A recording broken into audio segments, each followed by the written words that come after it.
Welcome to Shorty SuperCoach in what is a bit of a rejigged weekend preview today. Of course, last season I had the weekend previews where I'd take a look at the sides and a few of the more notable decisions on SuperCoach's minds and some of the burning questions, and I'll basically do the same but more so focus on what are the main questions on our lips and really focus and hone in on those to hopefully appeal to the majority of people. And I think most people are talking about Nick Riewoldt at the moment. What do we do with Riewoldt? And as far as I'm concerned, I think he has to be traded, particularly if you do take it pretty seriously and you're not just going for a league win.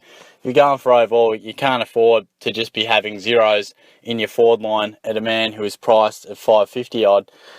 Now, his injury time that he'll miss has been very tough to get a gauge on. St Kilda have said that depending on how he does recover and I guess react to the treatment and how he goes through those stages of his recovery will be largely dependent, but the time frame has been 2 to 6 weeks. Now, I would have to say with a bloke who's in his 30s and one of their star players, his eventual time out of the game will be somewhere in the middle. I doubt it was 2, and even if he was right to play after 2, you doubt they'd rush him back for no real reason so early in the season for a side who was hoping to play finals. You wouldn't think it'd be 6, but it is concerning that they could even put that in the conversation. So even the fact that we are talking about probably at least 3, he's got to go, I feel. Of course, it does hurt. He was fantastic, looking probably best on for the Saints before he went down. Was looking like he was picking up where he left off, kicking goals and being a dynamic wingman. But unfortunately, he must go since he will miss at least 2, more likely 3 or 4 weeks. So it's disappointing, but I feel like that's what we've got to do. So who do you replace him with? That is a tough one because the forward line is the one line that is very tough to get a gauge on who are the premiums. Of course, I suppose off the top, if you don't have Dalhouse and get him in, I think McRae is a lock. Not everyone is as convinced on that.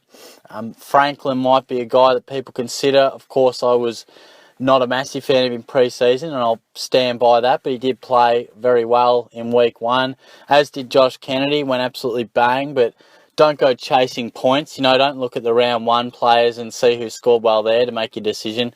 Still make the decision on what we were largely thinking about pre-season and for our actual end-of-season premiums. Kennedy may well be one of our final top 6 forwards, but I think 174 is obviously one of those ones where he does go bang with the goals. Expect some sort of a roller coaster with Kennedy, so you might trade him in thinking he'll probably average 100 throughout the season, but those hundreds will largely be made up of 60s and 70s, 130s and 140s. So, you've got to consider that. And then we have the people who are a little bit more on the cheaper side of things, but also look convincing. Sean Higgins, Jack Steele, both scored above 110. Both can also probably make you a bit of cash. If you're trading out Riewoldt, all of a sudden it might ease the mind a little bit that you're trading in a guy who will also give you your 100 odd K or whatever it might be, and as well as the fact that we feel like they might be end of season premiums. Now, it is a real tough one. I wouldn't say there is one man you should trade in. Obviously, if you don't have Dalhouse, then I think he should be a guy we absolutely consider. Just scroll through all the top scorers and guys from last year that we're considering as well. I've pretty much named them all, but I'd probably be looking at Higgins, particularly the fact that he played all through the midfield, had a stack of clearances. That was really, really enjoyable from a SuperCoach point of view. If you want to stay nice and safe, I really do think probably someone like a McRae or a Dalhouse is your man to go for there, because really, other than that, we don't have a stack of guys that we definitely know will be premiums come year's end. So I think my advice would be trade, and then it's just up to you how it fits into your structure and maybe how you're planning going forward. The kicker might be that you may need an extra 100k, considering some of these rookies haven't scored too well in the opening round. Will they keep their spot in the coming month? We'll just wait and see. That extra 100k might be enough to just push you over the edge for a player like Steele or Higgins, who maybe is slightly more risky than a genuine performer, but that extra cash might sway you over the line.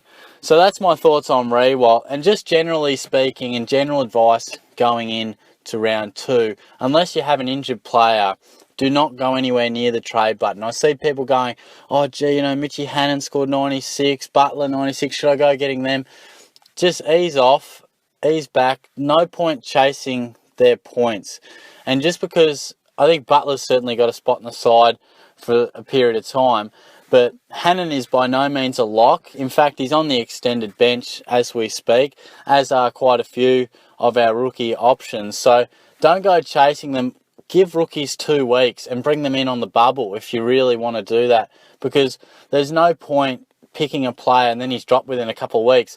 Coaches in the AFL don't pick players on their SuperCoach side. Trust me, he may have scored 96, but there could have been elements of his game that the coaches weren't happy with, and he needs to improve either this week in the VFL or he may have a couple more chances to prove himself. So I think just hold off. People will say, Joel Smith, you know, do I go for him? Do I get rid of him? You know, of course, the D's defender who went down with a shoulder, I believe it was, and he'll miss about 4 months. Look, I'd even hold off on him for now and just wait till next week. Of course, get rid of him next week if we've got a couple of players on the bubble. Sydney have named Newman and a couple other debutants, but there's just no point picking a player unless he's on the bubble and we don't have much assurity about him. You know, these rookies are hard to pick, so save yourself a week of torment. I don't think we need to really be worrying about 1-0 for 1 week in our backline on our bench. So look, just hold off, see who is really looking appealing after round 2, because look, 96 from Hannon last week, you might back it up, you might go bang and get him in. Or in the back line, Smith, there might be a player who really goes bang in round 2 and all of a sudden they're firmly on the radar after maybe someone in round 1 who looked the goods dropped off or got injured. So certainly use the time to your advantage and just hold off on those trades. So I think that's really important, massively important, that we don't go crazy on the trade button and we be patient as well. And I guess that leads me into my second point, is keep the faith with players that we took all pre-season researching and getting our final teams together. So much research went into it to just blow a trade on 1 week. I'm talking your Hannabrys, I'm talking your Roughheads, I'm talking your O'Mearas and things like that.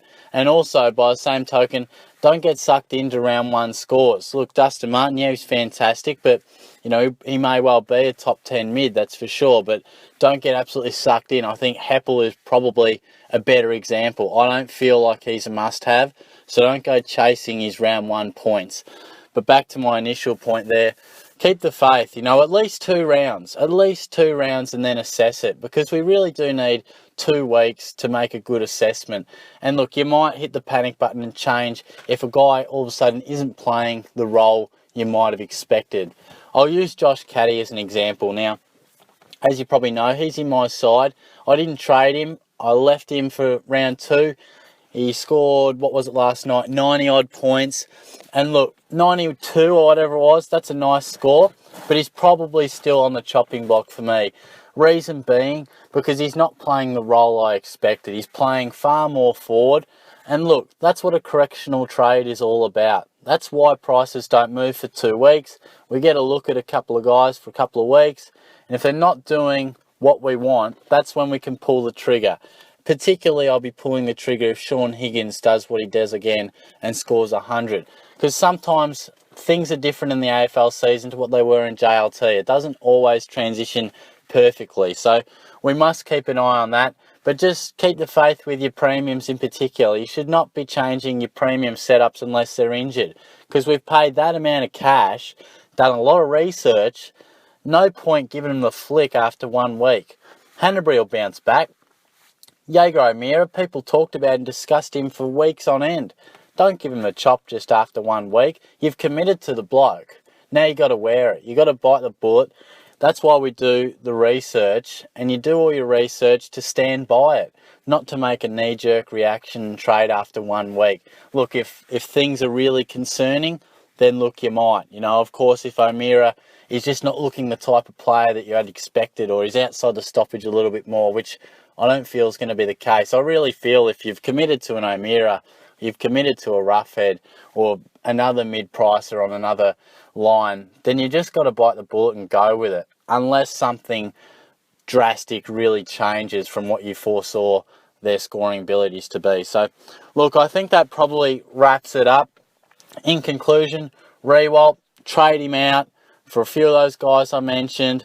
Few options, not a lot of lockable options, but certainly a few to have a think about. Hold off on rookies. Don't go chasing points. Only trade unless you have an injured player. That's the only reason you should be trading. You should be giving the rest of your squad at least 2 weeks. At least 2 weeks. Now, I guess finally there are a couple of players on our rookie lines that are on an extended bench at the moment. I speak in North Melbourne, and a few on, I think, the D's. Hannon is one. I think there's a couple of others on Sunday squads from memory. And look, I'd be personally, if they're dropped, then still I would wait just to see what other guys do and then get them on the bubble, as I said already. Unless it's going to cost you on field, I would be just saving those trades to make an informed decision after 2 rounds of footy, because you never know what's around the corner. So I think that's important. So certainly hold off, keep the faith, assess after 2 rounds. Absolutely a must. And I think we must stand by that, or else it'll come to mid-season and we'll be wishing we didn't make that trade. Sure, after 2 rounds, make a correctional trade if you did get something wrong, because sometimes we just got to concede it and we got it wrong. Then you can make a correctional trade, no damage done, they haven't fallen in value, all's well that ends well. But give them at least 2 chances. Then make an informed decision from what you've seen over 2 games. Because sometimes a player just has a bad day. The team has a bad day out. Give them time. Keep the faith. I think that's crucial. Trades are like gold in this game, so you can't underestimate that. So stay tuned for a few more videos. Of course, the press conference will be the next one. Shorty Superstars are hoping to respond after an underwhelming week 1. I think we're off to a bit better of a start after the Thursday night game, which is promising. Hopefully that can carry on through the whole weekend. So all the best for you in SuperCoach for the weekend as well. Hopefully you can have another good week, because most people that were commenting seem to enjoy a pretty handy week. So all the best for the next few days. Certainly take the advice on board. I think it's pretty good stuff. I mean, at this early stage, it's so crucial to not panic and knee-jerk to 1 week of footy. It's just absolutely crucial that we don't get sucked into that. But if you're enjoying what I'm doing, by all means leave a comment and let me know, or anything you feel that's relevant. Like the video, subscribe to the channel. May well have ticked over 700 since the last time I checked, so that's fantastic that we're clicking through those milestones pretty rapidly at the moment, so really pleased with that. As I always say, if you're recently on board, great to have you, and if you've been around for a long time, equally goes the same there. It's always good to have people that not just subscribe but watch regularly. So thanks again. I'll be back after the weekend. Enjoy your footy.